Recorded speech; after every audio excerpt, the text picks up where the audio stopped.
চাঁদপুরের মেঘনা নদীতে জাহাজের ৭ খুনের দায়ে আটক আকাশ মণ্ডল ওরফে ইরফান হত্যাকাণ্ডে জড়িত বলে আদালতে স্বেচ্ছায় স্বীকারোক্তিমূলক জবানবন্দি দিয়েছে।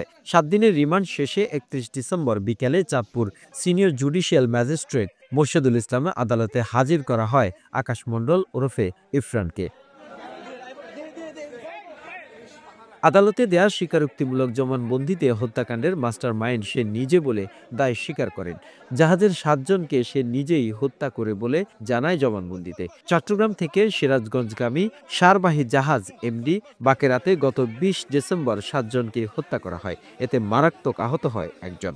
এই হত্যাকাণ্ডের ঘটনায় হাইমচর থানায় হত্যা মামলা হয়। গত ২৫ ডিসেম্বর বাগেরহাট থেকে আকাশ মণ্ডল ওরফে ইরফানকে আটক করে র্যাপিড অ্যাকশন ব্যাটালিয়ন র্যাব আটককৃত আকাশ মণ্ডলকে মামলার তদন্ত কর্মকর্তা ৭ দিনের রিমান্ডে নেন। রিমান্ড শেষে আদালতে হাজির করা হলে স্বীকারোক্তিমূলক জবানবন্দি দেয়। এরপর ৩১ ডিসেম্বর সন্ধ্যায় আকাশ মণ্ডল ওরফে ইরফানকে জেলা হাজতে পাঠানো হয়। রাষ্ট্রপক্ষের আইনজীবী জানিয়েছে, এই মামলায় জড়িতদের দৃষ্টান্তমূলক শাস্তি নিশ্চিত করা হবে। পরে রিমান্ডে তার থেকে গুরুত্বপূর্ণ তথ্য পাওয়া গিয়েছে এবং এই আকাশ মণ্ডল সে মাস্টারমাইন্ড হিসাবে ঘটনা সম্পৃক্ততা স্বীকার করে সে সিনিয়র জুডিশিয়াল ম্যাজিস্ট্রেট আদালতে জবানবন্দি দেওয়ার জন্য মত প্রকাশ করেছে।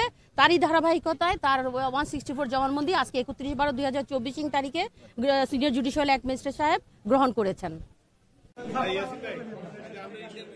The news Bangladesh desk report.